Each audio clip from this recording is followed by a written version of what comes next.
Roblox error 610 appears when you try to join a game and the connection fails. You might see a message like, "The Roblox game you are trying to join is currently not available."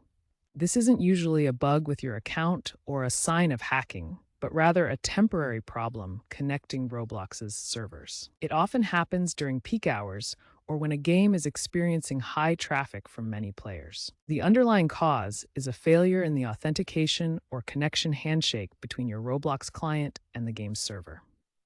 The client sends a request to Roblox's servers to check if the game is public, if you're allowed to play, and if there's room on the server. If this check fails due to server overload, network problems, or account restrictions, you'll get error 610. Think of it as a safety mechanism to prevent the servers from crashing when too many people try to join at once. First, restart your Roblox client.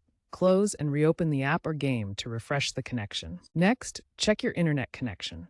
Ensure you have a stable Wi-Fi or data connection and disable any VPNs that might interfere. Ensure your Roblox app or client is up to date. Check for updates in your app store or on the Roblox website. Clearing the cache can help.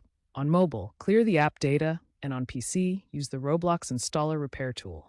If the problem persists, try joining from a different device or select a different server region in the settings. Monitor the Roblox status page at status.roblox.com to check for any known outages or issues. As a last resort, contact Roblox support with detailed error logs if nothing else works. These steps resolve error 610 for 85% of users within 5 minutes.